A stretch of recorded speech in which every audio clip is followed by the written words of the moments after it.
Local Resident Producers Program. The program content is the sole responsibility of the producer and does not necessarily reflect the views or policies of CATV2, Oshkosh Community Media Services, the City of Oshkosh, or Time Warner Cable.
Hi everybody, welcome to Eye on Oshkosh. I'm Cheryl Hentz and very pleased to be welcoming the first of two guests that we have on the show tonight. He's a familiar face to people in Oshkosh. My guest is, and I'm very happy to welcome him, Stan Mack II, our Oshkosh Area School District Superintendent. And you said your middle initial is F. Right, Frank. So, Yeah. Mm-hmm. So anyway, welcome. Sure. It's been a while since you've been here. We were off the air for about a year. Sure. And the last time you were here, you were just getting started in the Right. position. And now we were just talking before we started rolling tape on this, is that, you know, July, you're going to be starting your fourth year here, so you're just completing 3 years already. Right. Yeah. No, it's been a really exciting almost starting 4 years. Time goes by really fast, and I've gotten really very well acquainted with the City of Oshkosh, the school district, and the community, and I'm really pleased to be invited back to have a conversation, and we would hope to do that more regularly in the future. We want to do that as well. Sure. And had we not been off the air for a year, you would have been here. This would be probably your 10th time here Right. already. Sure. Very good. But so let's talk a little bit about your time here so Right. far. I mean, has it been kind of what you expected when you Yes. applied, or have there been some challenges? Well, when I applied, I was really recruited to apply, and the recruiter that the Board of Education had engaged knew of me from being kind of a fixer. As a superintendent, I've been generally never been come into districts that didn't need some tender, loving care, and that's kind of what this district needed. And the expectations that were needed to accomplish what's happening here, I think are on target. I have not really been surprised. I think each and every year as we go through the cycle, it's been pretty much my expectations of the needs. And with coming with as many years of experience, there aren't many things that surprise me, but it's just adjusting to the new environment and being very sensitive to the fact that what might have worked in suburban Minneapolis or in northern Minnesota or in southern Minnesota, such as Northfield, where I've been superintendent, may not exactly apply because the community is different. But the commonality, for example, being a college university community, has some similar impact as I had in Northfield, Minnesota, with two liberal arts colleges. Understanding that population in combination with the non-college, the kind of town and gown approach to things, which has been really helpful, because I think knowing and understanding the expectations in a community that has a mixed group of population, both local resident people have no connection with the university, and the significant influence of positive influence of the University of Wisconsin-Oshkosh here is really a positive, and that makes a difference. I would say that the whole issue of a community of this size, without that engagement, would be a whole different approach, and so my past experience has really helped in that area. Sure. Well, that's great. How would you say we are different here, or the parents who make up the school Sure. district? Are we different? No, I would say that my past experience from suburban and Minneapolis and others, I think the expectations and the real needs of parents want the very best for their children, and that's clearly demonstrated here. They care deeply about their children. The difference that I experience is really the strong belief in the pension of having small neighborhood schools as opposed to in most suburban areas having much larger schools, and attending to that and coming to terms with how do we make an efficient school operation with small schools. But I think the expectation of parents are universal. We want the most important investment they have in their families are the success of their children, and that's universal, and that's delightful. I spend about very close and sometimes a little more than 20% of my time out in schools, visiting schools each week, at least parts of what becomes the equivalent of one day a week. I'm out visiting schools and attending to numerous community and school district events. I range between concerts and other athletic events. I would venture to say that I'm upwards of 200 events plus per year.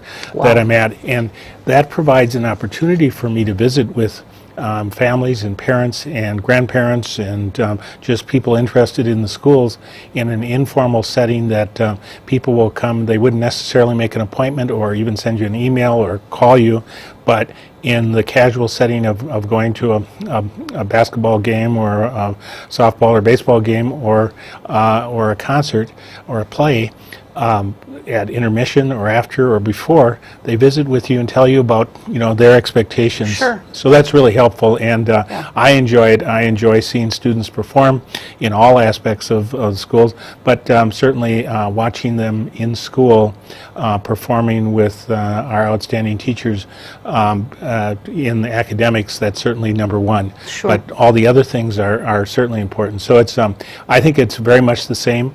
I think the issues we face with changing environment, and we're on par with the state of Wisconsin, with roughly about 40% of our children coming from homes that qualify for free and reduced lunch, as our poverty rates are about the same. But that, regardless of background, whether it's ethnic or racial or rich or poor, the expectation is we want our children to succeed in school each and every year, and to be ready for moving on to whatever comes after that 12th grade year. Sure. And you mentioned racial or ethnic, and I want to talk a little bit about that shortly, but one thing that you mentioned is when you're out at these events, you're talking to family members of students. Give me one or two examples of some of the messages that they're conveying. Sure. Or is there a message that you hear more frequently than not? Really, most of the time it's a discussion about the success of their students, wanting to talk about what's happening, or a concern about the future direction of the school district. One of the things that we've certainly begun to address this fall, or this fall we'll be able to celebrate what was on the board's agenda for me when I came to the district, is that the South Area solution, the problem with having Lakeside Elementary School only be a K2 and busing or K3 and busing the 4th and 5th graders into a wing of Tipler to complete their elementary school years. Those, for example, certainly front and center for many families there. The concern about schools being stable in funding, expectations for being able to not lose programs, certainly among our music and the arts, as well as athletic parents. They are concerned about maintaining the comprehensiveness of our school system, because clearly when hard times come, many times athletics and the arts and music and all those things get on the chopping block for the reading, writing, and arithmetic, as it would always be described. And we are an attractive school district because we offer a comprehensive set of opportunities. When you think about the number of students participating in music, from string orchestra to the varying levels of bands, to the choirs, the fine arts, the theater performances, and then the wide array of athletic activities, that's what keeps the fullness of for every school very positive. And then we add a volunteer program that's done wonders with having in winter after school skiing and skating, as well as which will get underway shortly in the next several weeks, introducing children who live on a wonderful lake to sailing opportunities, and teaching children basics of sailing as a part of enhancement for the schools. Very few school districts have that opportunity, and we have so many children, especially children coming from homes of poverty, who have never set foot into Lake Winnebago. Mm-hmm. And to be on the lake and not have that experience. So all of those academics always first, but all of those enrichment activities lead to what is really important for families and children to explore the fullness. If we're going to live in a 6 months of the year, 7 months of the year cold climate, we should adapt to it. And to do so, and that's a real delight. I think I also learn from the relationship that I've developed with our business community, being involved with and being asked to participate with the GO EDC, the Greater Oshkosh Economic Development, as well as with Chamber of Commerce activities. I've learned and built a relationship of really respect for what we do in schools with each of these agencies, and that the viability of this community is really tied to the success of what we can do and contribute as educating children in the 4-year-old through 12th grade age. Sure. And you mentioned about the sailing, teaching kids to sail. It has not hurt at all having a school board member who's very involved in sailing, and I know Steve Eliason and his wife, and their one child was on the show, were on the show a few years back. I don't know if it was right when they were beginning that program or not, but I think we're in about the 4th to 5th year of that, and his enthusiasm and gaining the support of others, but really the volunteer work that he and his wife, and also engaging one or two other board members in the process as well, to really dedicate themselves to educating children about lifetime activities, including sailing and skating and ice skating in winter, and cross-country skiing. And each of those are great experiences for children to develop appreciation, and especially those who come from homes of poverty, not ever having that opportunity. Sure. And by their volunteer work, and we're grateful, for example, we've collected a whole menagerie of skis. I asked and had a visit with the St. Vincent de Paul store, where they simply have a utility appliance utility box that they are constantly collecting surplus cross-country ski equipment that gets dropped off, and then they supply it to Steve Eliason and others, and it's another wonderful example of cooperation in the community. Sure, yeah, those partnerships, they're very, very important. And sometimes it's the small things that make the greatest difference. Absolutely. So I hear what you're saying. We're taping this now in early May, but the way this year is flying by already, it won't be long before you and the school board and people within the district sit down and start looking at their individual budgets and the budget as a whole for the 2015-16 school year. Can you, I realize again it's early, but can you kind of give us a little bit of a snapshot as to what that might look like? Sure. Normally, we are really facing potentially, if if the governor's proposed budget that would cut in $150 per student out of the budget, that would compound our problems in the future, but that would be almost $150,000 or $1,500,000 of loss for the district, and it would kind of nullify about 58% of of April 14's referendum, which really is running contrary to what the community told us by about a 59% margin that they wish to invest. And then in that state budget, there is also no room for real inflation. There are some costs we simply cannot control, and we also have to deal with. We've done for about 3 years. We had wages frozen with our majority of our employees, most especially teachers, all the way through, where we no longer were competitive. Right now, out of I think it's about 60 to 62 districts in the Northeast region, our salary schedule is 49th.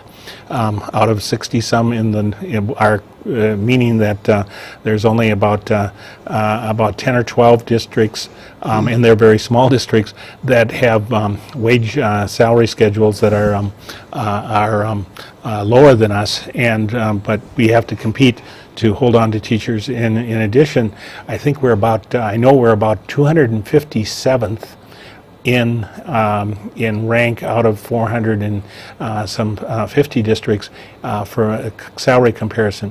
Well, we've been piecemealing together what the state says is inflation. There's a state board that determines that, and so we're calculating about a 1.5% adjustment, which is pretty minimal increases in salaries coming up. The issue that we have to also deal with is trying to gain control of health insurance issues. Health insurance is a major cost variable, and one of the things that we ended up with coming down from being for a number of years double-digit inflationary increases. This time we came through with a 7% only increase, which is about the lowest in the last 5-7 years on insurance. And part of that we're also hoping to gain as we deal with a renewal for halfway through this coming budget year, January 1st, is our partnership with the City of Oshkosh and the County of Winnebago on with basically a company clinic, of which we have there are about 30 to 40 procedures that can be handled in a clinic that's just in a small clinic just off of Ohio Street, that our employees are asked to go to, as opposed to the conventional doctor's office. The incentive there is we control the cost, and we monitor the cost in partnership with the county and the city, and we have less charges coming against our insurance programs, and so we're hoping that will make a difference. But other things that go up, including cost of utilities, we know that because of the city's investment in water and utility, we know that public utilities go up. Those get assessed to the school district, and if there's any road construction or improvements along any of the streets that our 22 school locations are, we share in the responsibility for those easements as well, and rightfully so, with contributing to those. Those are all cost variables that go into a budget, and so we really should have from the legislature the authority either to levy locally or to have the state assist us with some inflationary increase, and 1.5% to 2% would be all we would need, but to work out a balance to hold it together without having to do additional budget cuts. But it leads us to the fact that by the time we need to finalize the budget in late October, early November for the year that actually starts on July 1, we will have to face either a deficit and using some bit of fund balance, but we certainly are putting ourselves in the position of having to talk about determining whether we need to go back to the community again in April. Because if Madison the legislature and the governor's office doesn't take care of it. The growth of school districts like ours across the state of having to go back to the voters themselves, since the legislature's the pension for cutting simply doesn't work well for public schools. Investing in education is third grader is only a third grader once, and That's true. and you go, and you want to be able to have consistency over time. And our investment in our 4-year-old through our 12th grade program and keeping it stable and consistent is critical to develop well-prepared graduates. No, and I totally agree with that. I had this discussion with candidates when they just ran for office. We interviewed them back in March, and my argument at that time, again, I can't think of a different word or a better word for it, is we all understand and appreciate, I think, the quality of a good education. But in the importance of that. But at the same time, referendum after referendum after referendum, sooner or later people are going to get tapped out and they just can't afford anymore. So what do you do at that point? Well, we end up having to make some serious choices about cutting the quality of what we deliver on, and that's really something that I don't see our board wanting to do, and I don't see our community wanting to do. No, not at all. And the issue that we face is the fact that the state investment, constitutionally, it is the state's responsibility to provide a uniform public education, and that when back to 2000 back to 1993, this district was one of those that was a low-spending district at that time, and everybody got locked into step at wherever they were at that point in time, and so we're operating with about on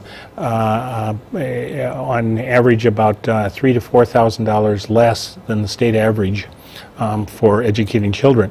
Now, the only blessing we have is our relative size. Is that size gives us an advantage because we can deal with quantity issues that small districts can't. The efficiency of size is certainly there, but no, I don't see any other way out except for the attitude of the state and the legislature to either adjust the revenue either from state sources or adjusting the authority of the board to levy a greater portion by increasing the levy limits, and that wouldn't require a referendum. It's a matter of state policy, though, to try to control that, but a liberalization of the levy limits would allow the board, the local school board, the discretion to do what the community judges to be the right amount of expenditures. Yeah. And that's clearly the direction. For me, as I reflect on completing 3 years,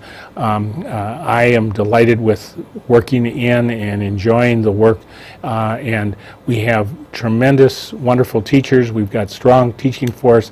We've got strong support staff, paraprofessionals, custodial maintenance, great set of getting stability with our principal ranks and our district administrators. My executive team is second to none. It's the strongest group of individuals that I've ever had in my career, and that's I'm in my completing my 42nd year of what all but 4. I was 4 years a teacher, and so now 38 years as a school administrator. I have never had so much strength in those areas to deliver on quality product. Well, that is wonderful. Just going back and just real briefly, because I know we're running out of time here, whether it's going back to the public for a referendum or it's, giving the school board more ability to raise the levy or do whatever they need to do with the levy, either way, that falls back on the taxpayer. And see, I think I hear you saying, and if if I'm correct in this, then I agree with you. It's the state that needs to take care of their responsibility under our Constitution. They're bound to do that, and they should be forced to do that. And I mean, you talk in terms of a loss potentially of $1.5 million. That's no small matter. And when that reverses of the $2,550,000 that the voters approved for maintaining programs, that does not include the portion that we're investing in technology that was set aside separately at about $1.4 million per year. We're progressing with that as well, but it is children are our most important resource, and if the state of Wisconsin is going to survive and succeed in the future, minimizing educational opportunity in the 4-year-old through 12th grade, and I will also say for my colleagues in higher education, the proposed cuts to the University of Wisconsin system are simply, when you look at neighboring states, including my native state of Minnesota, the reinvestment that has occurred and is occurring with the same economy. We've created in Wisconsin an artificial crisis, and the same economy in the state of Minnesota. They're dealing with how do they allocate resources with a $2 billion surplus. The economy is booming in Minnesota, and if we continue to do what we're doing in Wisconsin, we will continue to create an exodus of both learners and professionals, and when you lose your professional working class, you lose the opportunity for raising revenue because you don't have the jobs that go with that. Yeah, and you said loony a moment ago, and I know that was probably a Freudian slip, but I think what they're doing in Madison is loony. You know, because you're right. You see the comparisons between Wisconsin and Minnesota, not just in education, but in everything, in crime. I mean, we incarcerate twice as many people with the same population.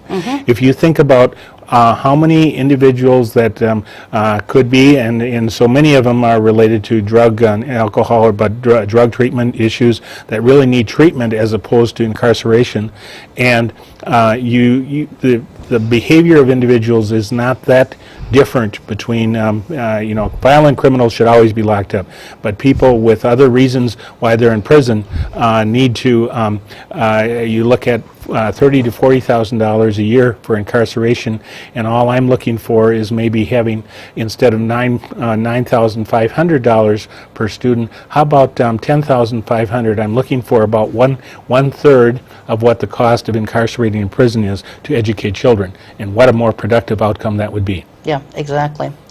I said I was going to ask about race, and because our time the clock is ticking away, I want to get to that now before we run out of time. This community is becoming more and more diverse, and that's a good thing because then you have other people coming in. They're attracted to diverse areas. What is the Oshkosh Area School District doing, or what kind of a plan do you have in place for making OASD more diverse in its hiring practices? Yeah, that's a very difficult one because of the teaching market. First of all, we've stabilized the teaching environment since 2012. When I came to the district, we've hired about 367 teachers, and 300 of those teachers are still with us, of which there would be a minority count of probably certainly less than 1%. Wow. Because but there's simply, we don't have candidates out there. We don't, the colleges and university, if you ask our friends in the College of Education at UWO, if there's one or two students of color in the ranks there, and the demand within the College of Education, they're not there. We have to take a look at also the range of diversity. We have right now about 18% of our students are students of color, of which Hispanic and Asian would be about first, second, mixed race or African American and mixed race third and fourth, and Asian Pacific would be about fifth or sixth. But we have relatively small numbers to what I've been used to. One of the first things we, because in Minnesota I was dealing with, in my last district there, about 42% students of color. And here what we have to attend to is, number one, is how do we retrain or train teachers to develop and build relationships with students. I think in so many cases, because the long history here of being predominantly white European background, that many of our teachers and more than 50% of them are from the immediate area, not necessarily just Oshkosh within the area. Their exposure to dealing with students of color or having friends of color or is very limited, and what we have to attend to is changing the culture of how do you develop better relationships and understanding with students. Success in school is tied to building a relationship with students. If there's simply anxiety and fear on the part of either relating to students themselves or to the parents, and what I see most often in my conversations with listening and observing with teachers is families of color, and then if it crosses over to be also families in poverty, but especially families of color not knowing how to carry on a conversation that is productive for the child, and being fearful as opposed to. And so our job is to deal with retraining. We'll continue to work very actively on minority recruitment, but if we don't have trained licensed teachers, we don't have success in finding them, because we can't.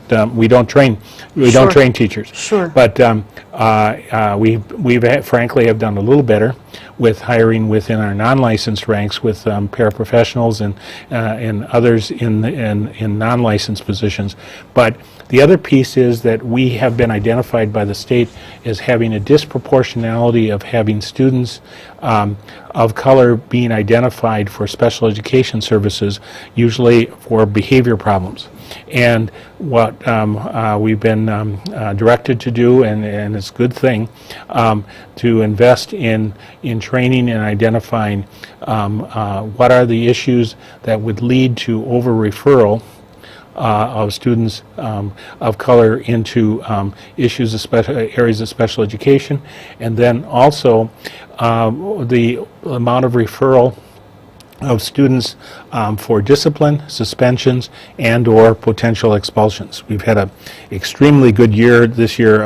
I think in my 3 years here now, we've had the smallest number of expulsions. I may speak too early. We've got a month left of school, but the reality is that our overall numbers are there.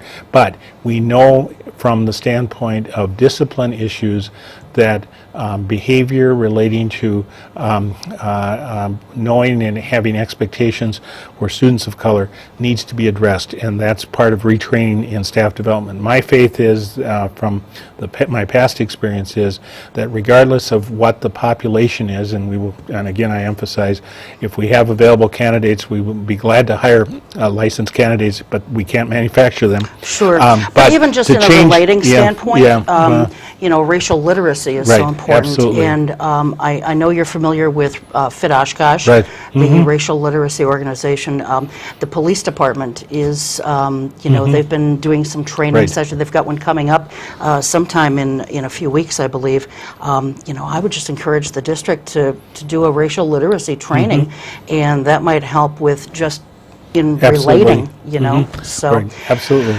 Gosh, I can't believe we're out of time. Oh, that's too bad. But I'm going to have you back, Stan, when we get closer to budget time. Yeah. And I think you know, there are plenty of things for it to share. We barely have scraped the top I have layer a list here of of questions things. here, and I never Sure. really got to But much of I any of them. appreciate the opportunity, and absolutely. I think these forums, and as you know, I do a monthly program on WOSH in answering questions there, and it really works well, and I really enjoy the opportunity to communicate with the community. And if there are individuals or groups that wish for me to address them, I think many of them are through the schools, and so they do get a hold of me. But as I told you before we began today, I never say no. If I have an opportunity to represent the school district and answer questions, I'm always available. Good. But you're busy. Busy. I mean, we've had this on the calendar Right. for, I think, almost 2 months. Right. Sure. And we had to reschedule Right. once or twice, I believe. Right. But So- I'm very glad that you were Sure. able to be here Very tonight. good. And we're going to have you back then in a few months when we get closer to the Right. budget. So, Very all right, good. just sit tight, Stan. Thank you very much. We're going to take a short break. When we come back, we will have our next guest here talking about an upcoming community event. We'll be right back.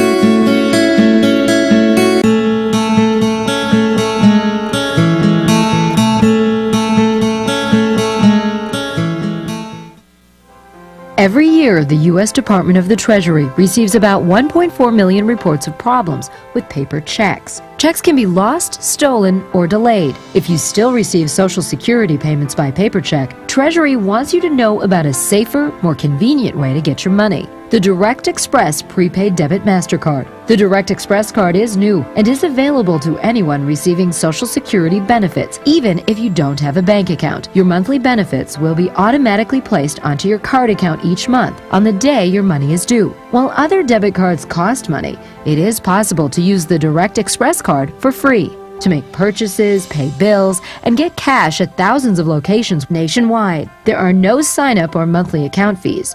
No more waiting for the mail or worrying about lost or stolen checks. Call 1-877-212-9991 or visit www.usdirectexpress.com.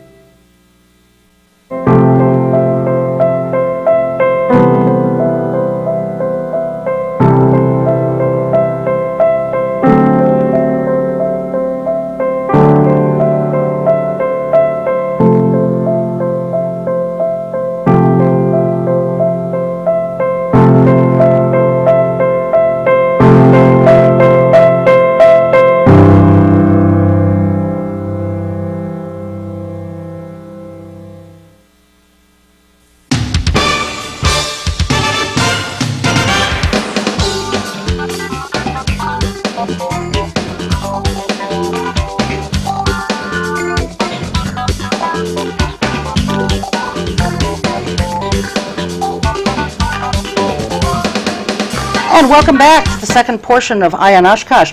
I'm joined now by Stan. I'm sorry, that was my previous guest. Oh my God, you see how it is? See how it is? By Lee Sosnoski, and Lee is the organizer of, and I need to look at this because it's a very long title.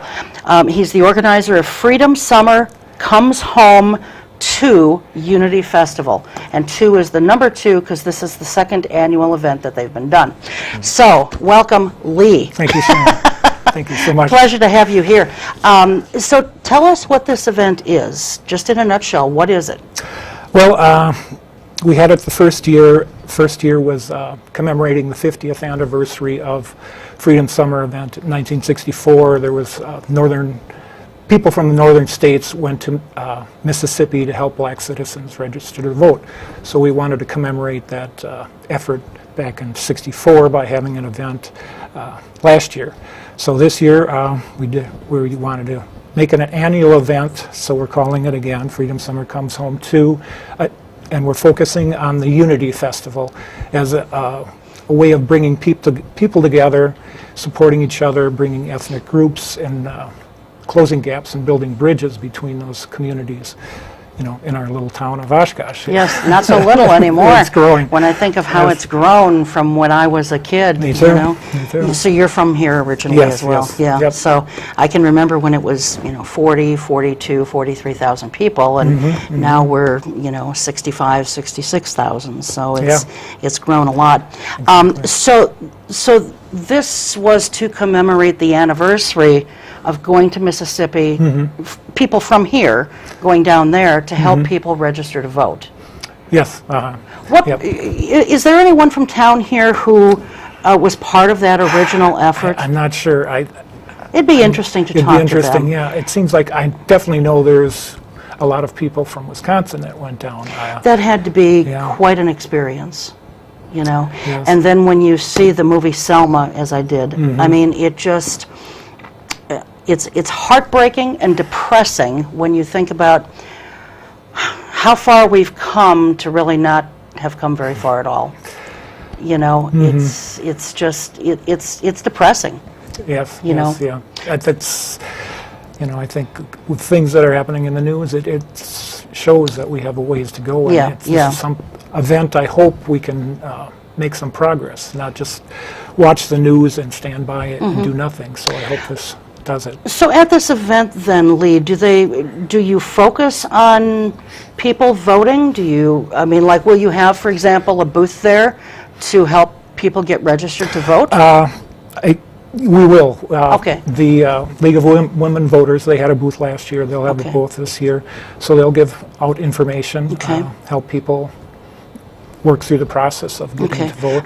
But it's not just a rah, rah, rah, get yourself voted kind of thing. No. There's a whole lot more to it. Exactly. So if someone, when is it, first of all? It's June 7th, June 7th. and it'll be at That's a Sunday. a Sunday. right? Yes. Sunday. Yep.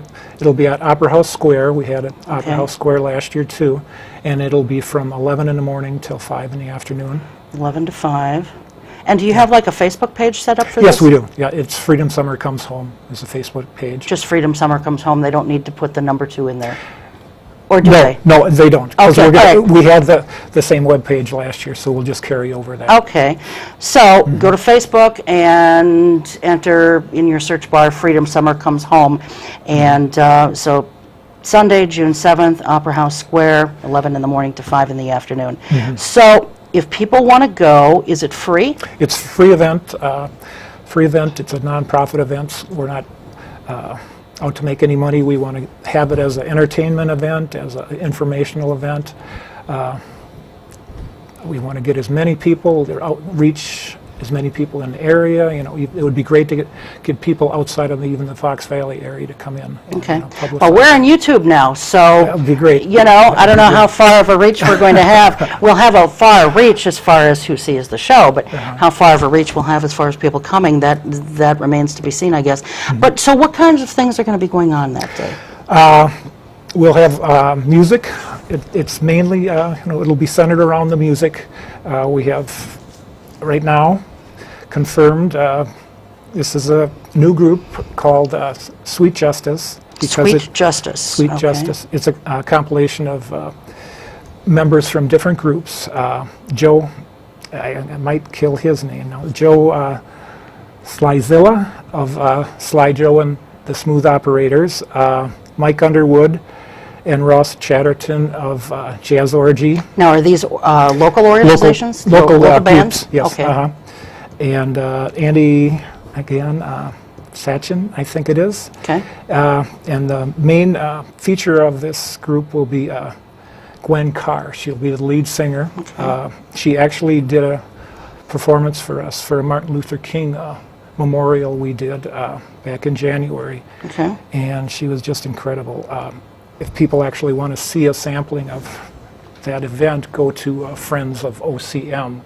It was recorded by Oshkosh Okay. Community Friends of Media. OCM, Yeah. Oshkosh Community Services. She's just an incredible singer, and she's got wonderful stories because she actually has worked in Washington. She actually was in part of President Clinton's administration when she was there. Okay. She did a lot of founding of Native American groups across the country even, and I think she's still working on that.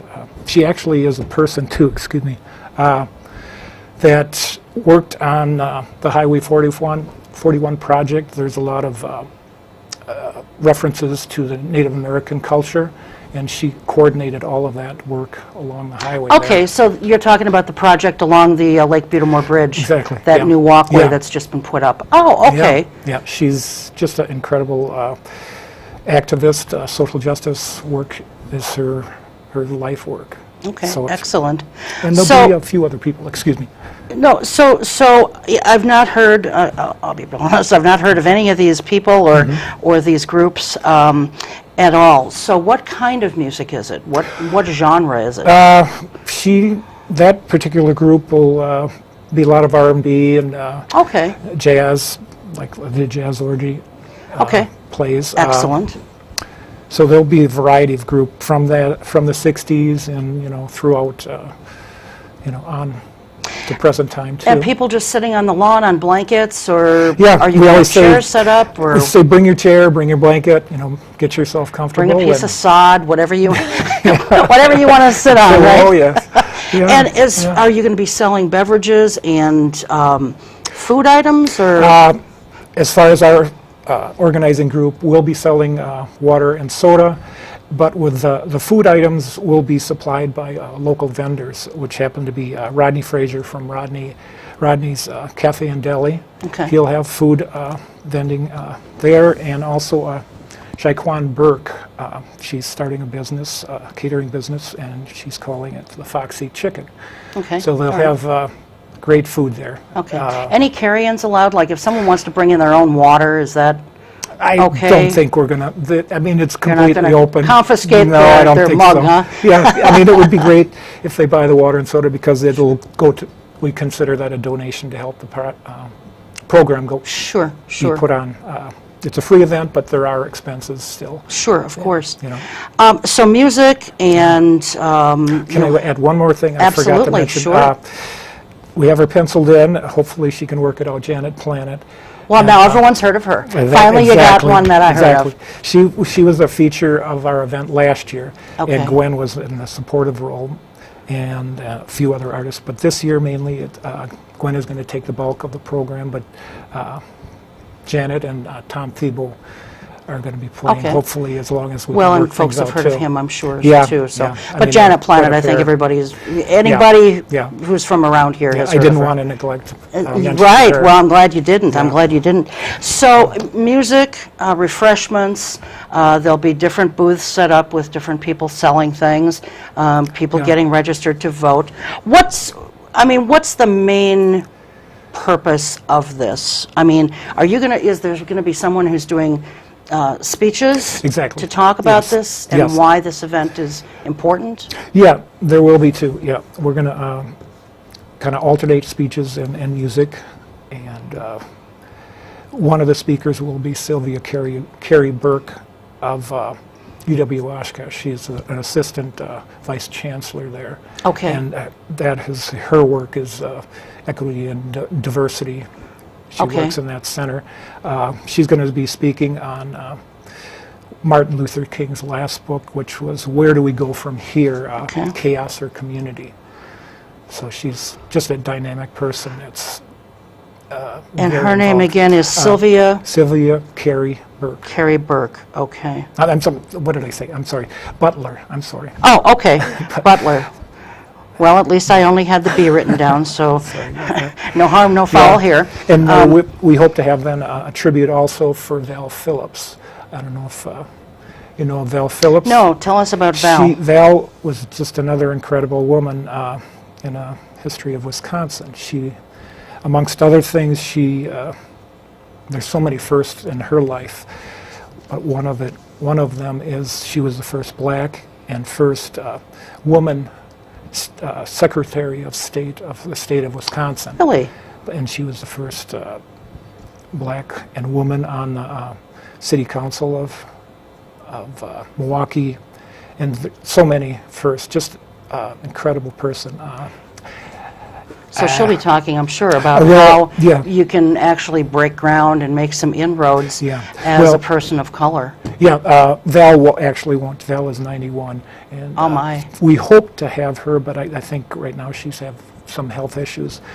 And someone, I think, one of our organizing group will maybe do the tribute for her to recognize her and educate people. I mean, like, I actually didn't know too much. I happened to be watching PBS one night, and there was just a wonderful documentary on Val.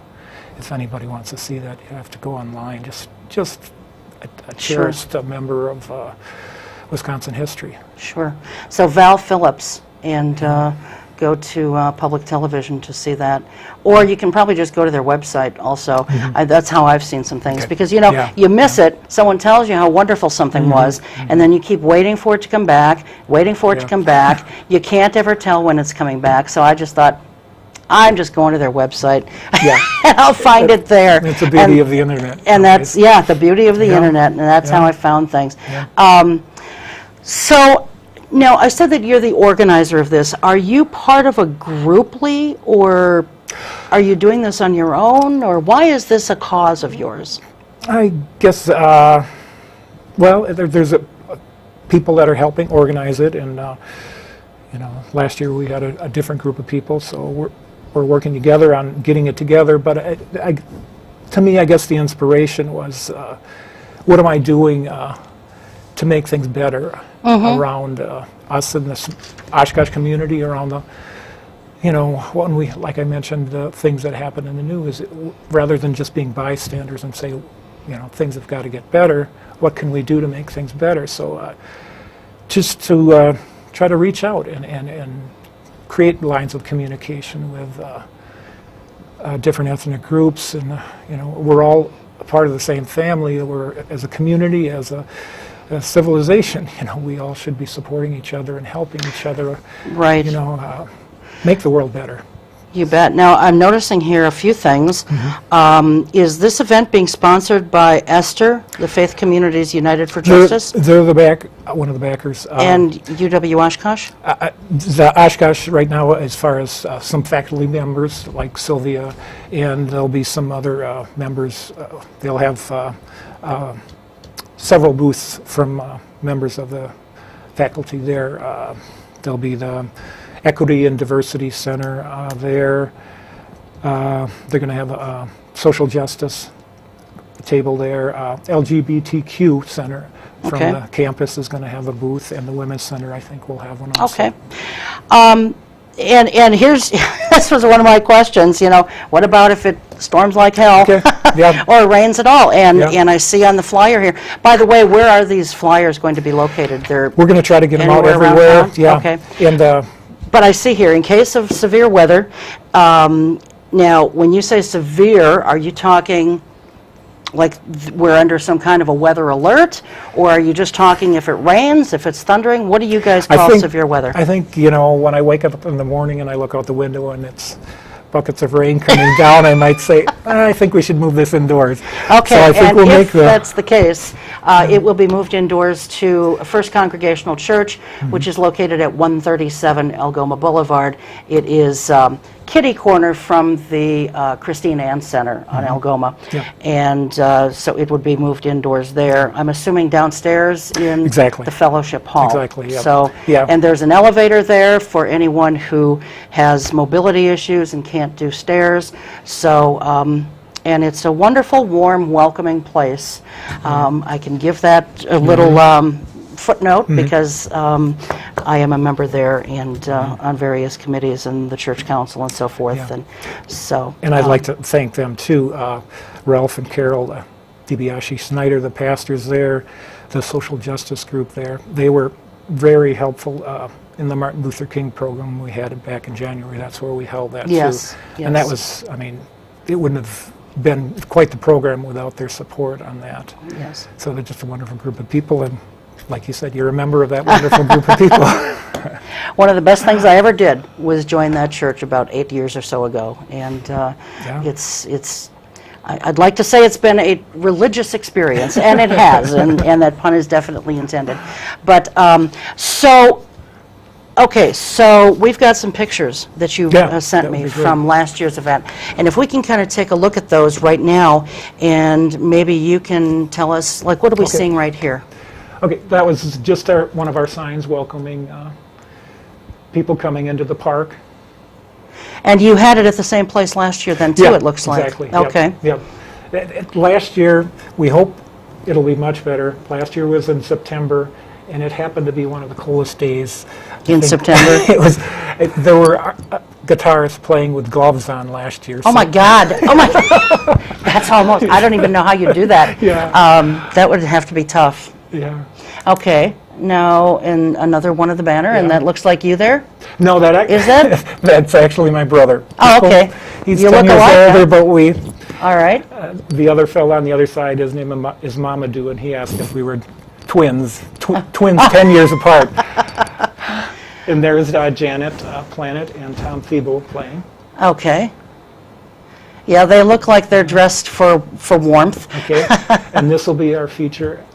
That's Gwen Carr. This actually was at the Martin Luther King program. You Okay, can see who's that Tom- behind her? That's Tom in the back. Tom Okay, Thibault in the all back. right. This was at the conclusion of the program. I think we were giving her a standing ovation at this time. Okay, It was all right. just And I guess that's all the photos Yeah. that we have. Well, thank you for that. So how many people attended last year? We were a little disappointed. We had maybe about 50 people, and that was our main goal this year, is to get the word out, do a better job of publicizing it. So I appreciate being on this program. Oh, I hope we absolutely. get the word out this yeah. way.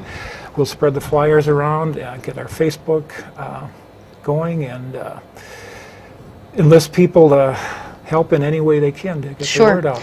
So, I mean, obviously 50 people, it's a lot if you have a small area. Mm-hmm. When you're talking about Opera House Square Park, or Peace Park as some people call it, that's a big area. Mm-hmm. Yeah, And, you know, 50 people probably look very small in comparison to that square footage yeah, there. the dream was to see not a square inch not covered with a person. So this year, Yeah, kind of like the Million Man March, you know, where you couldn't see a blade of grass anywhere or whatever.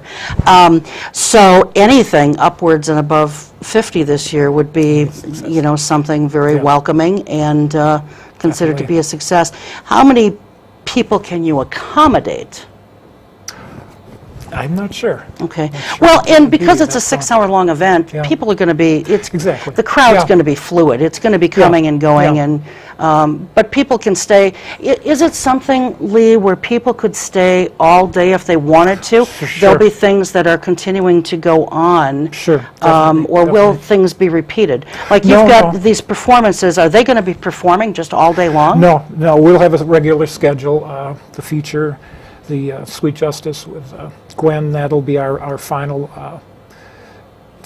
musical act. So we'll build towards that. There's a few young people. There's a young man called Adrian Chandler. He'll be singing I know a song. Adrian, sure. Adrian, and What's he going to sing? Is he going to sing He's- something that he's written? no, but he and the way I understand Joshua Schmidt, they're going to work together, and they're going to do the song "Glory" from Selma. Oh, from Selma. Yeah. Oh, So that'll be wonderful. It'll be incredible. Adrian is very talented. I don't know the other young person, but Yeah. Adrian, I know personally is very talented. So Yeah. that'll be something to hear and see for sure. Yeah. And we're hoping. so- No, go ahead. No, I'm sorry, too. I was just going to say we're still working on other musical acts, too, to fill time, because we'll have some spots earlier in the program. And if I can ask if there's musicians out there that want to come in and play a song, I'm thinking we could even add a little section for an open mic section. So if Okay. somebody wants to come down and sing All right. a song, or with a guitar or So whatever. if people want more information about this, obviously they can go to Facebook. If they want to get a hold of you for something, say they're a musician and they want to reach you, can you receive those messages through Facebook, or would you prefer that they contact you directly? Either way, I can give you my email address if people would want to do that directly, too. It Okay. would be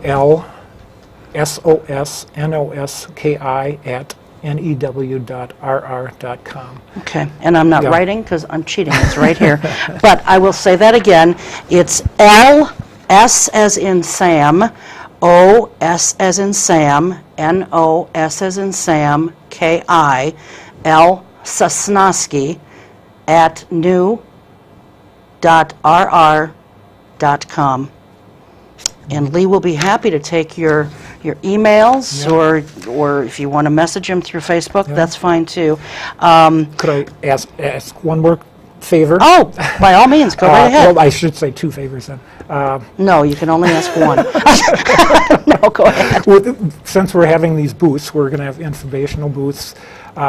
If someone, an organization, that civic organization that wants to share their message and reach people, please contact me at that email address, because I'm sure we can find room for more booths. And also, being that, like I said, this is a free event, it's not free to put on. If it's okay, I'd like to say we're looking for funding yet, too. A free will donation. That would be great. you know. Will there be some kind of receptacle set up for free will Sure, donations? we'll have that at the around the event. grounds? Yeah. Okay, all right. And even a corporate sponsor I've been pursuing, but I guess I got a late start on that. Okay. But Well, next year- you know what, Lee? It's never too late. yeah, and you know, we've done it's this never the too second late. year, and each year it's a learning process too. So So this is actually called a free event, non-political, non-profit, and family-friendly. So bring the kids if you want. Oh, and I see here it's a tribute to Val Phillips. I thought it was Val Phillips. Oh, okay. So I better correct my own notes Okay. here. Val Phillips. Val, Okay. yes. And informational booths will be set up, local musicians and so forth. Mm-hmm. So that sounds good. Anything that we didn't cover that you want to mention? Because we're running low on time here. if I can, I just right now last year there was a lot of people at